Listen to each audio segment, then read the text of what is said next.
안녕하세요. 형광펜 성경과 함께하는 성경 공부 오늘은 예레미야애가 5장 마지막 장입니다. 여호와여 우리의 다한 것을 기억하시고 우리의 수욕을 감찰하옵소서.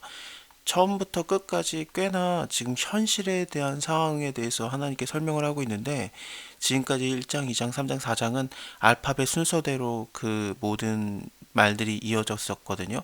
여기 5장에서도 알파벳 22개를 다 쓰기는 합니다만 근데 알파벳 순서는 아니에요. 이거에 대해서 여러 가지 의견이 있는데 제가 제일 마음에 들었던 의견은 지금 예레미야가 너무 괴로운 상황이기 때문에 이런 현실들을 생각했을 때 알파벳 순서를 맞출 만한 그런 심정이 아니었다. 지금 뭐 앞뒤 가릴 상황이 아니지 않겠습니까? 그래서 그렇다라는 표현이 있는데 여기 되게 마음에 들더라고요. 여호와여 우리의 당한 것을 기억하시고 우리의 수욕을 감찰하옵소서.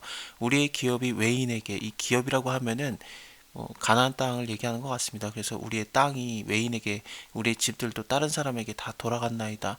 우리는 아비 없는 외로운 자식이오며 우리의 어미는 과부 같으니 아비 없는 외로운 자식 아버지한테 아무런 도움을 못 받는 그런 보호를 못 받는 그런 상황이거든요.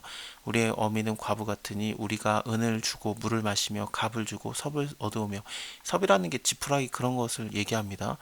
지금 바벨론이 완전히 유다를 멸망시키고 예루살렘을 멸망시킨 다음에 거기에 남겨둔 자들은 빈천한 자들, 비천한 자들이 남아서 그 땅을 경작하고 살게 했는데 근데 너무 많은 세금을 걷어들였던 것 같아요. 그래서 물을 마시는 것도 돈을 줘야 됐었고 지푸라기마저도 돈을 줘야 됐던 것 같아요.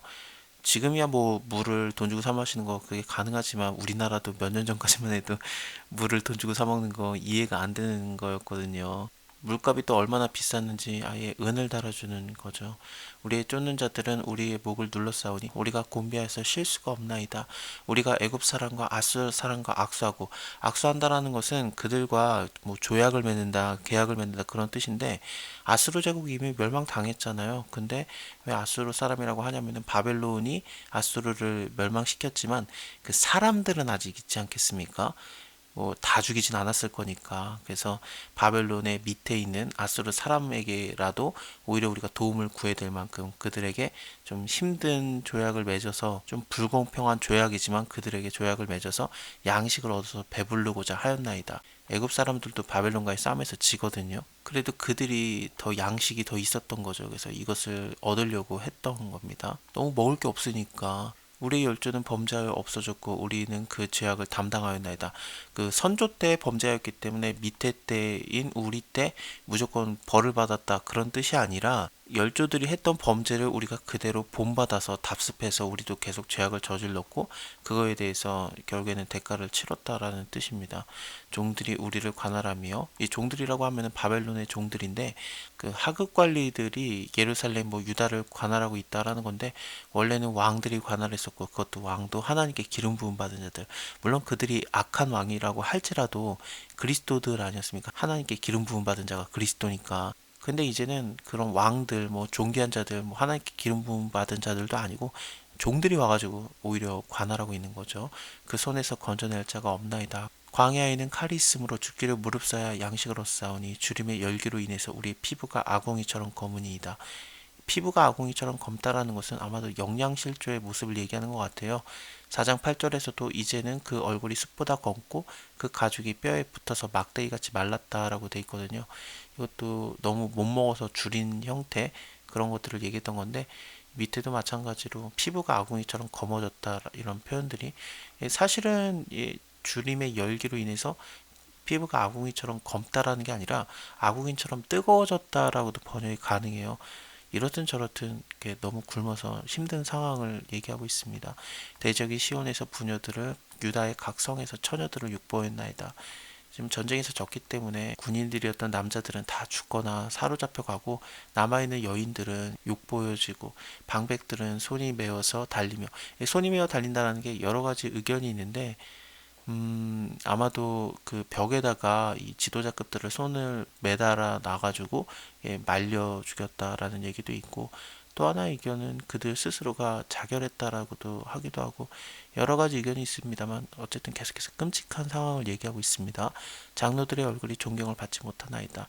소년들이 맷돌을 지우며 아이들이 섭을 치다가 엎드려지우며 노인들은 다시 성문에 앉지 못하고 소년들은 다시 노래하지 못하나이다. 우리가 마음의 희락이 그쳤고 우리의 부도가 변하여 애통이 되어 싸우며 우리의 머리에서 면류관이 떨어져 싸우니 오라 우리가 범죄함을 인합니다. 그래서 범죄했기 때문에 이런 끔찍한 일들이 일어난 거죠.